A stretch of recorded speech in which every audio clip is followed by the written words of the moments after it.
C'est un dîner qui rassemble journalistes, cadres du Conseil supérieur de la liberté de communication et membres du gouvernement pour célébrer la journée mondiale de la liberté de la presse en République du Congo.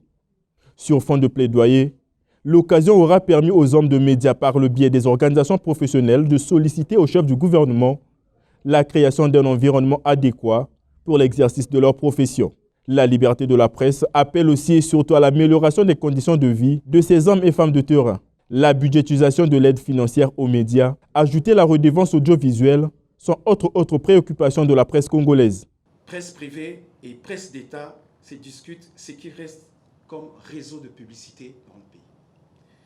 Évidemment, dans ces conditions, il n'est pas possible d'avoir des médias indépendants dans le pays. Les pouvoirs publics doivent donc annuellement allouer une aide à la presse. Il s'agit d'une inscription budgétaire, Monsieur le Premier ministre, distincte, qui permettra de donner de l'argent aux médias pour leurs besoins. Notre organisation, GEC, recommande à Monsieur le Premier ministre, chef du gouvernement, de s'y impliquer personnellement pour que dès 2024, l'aide à la presse soit budgétisée. C'est la maison de presse qui manque énormément dans notre pays. La maison de presse, c'est toute une institution, Monsieur le Premier ministre. C'est comme les syndicalistes qui ont une bourse de travail. Toutes les centrales syndicales s'y retrouvent, échangent, forment.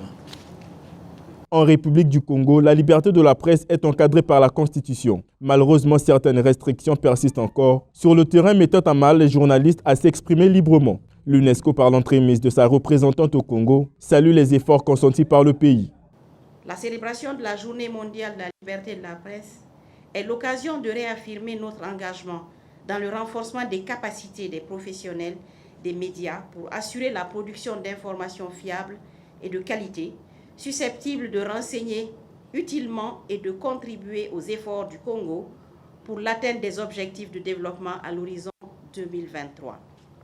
Le gouvernement, de son côté, est bien conscient des enjeux et défis de la presse dans toute sa diversité. La liberté de la presse, ou la soif de liberté de la presse, n'est pas une exclusivité des journalistes. C'est un besoin de nous tous. Parce que d'abord, avec la propriété, la liberté est l'élément déclencheur de la révolution universelle des droits de l'homme.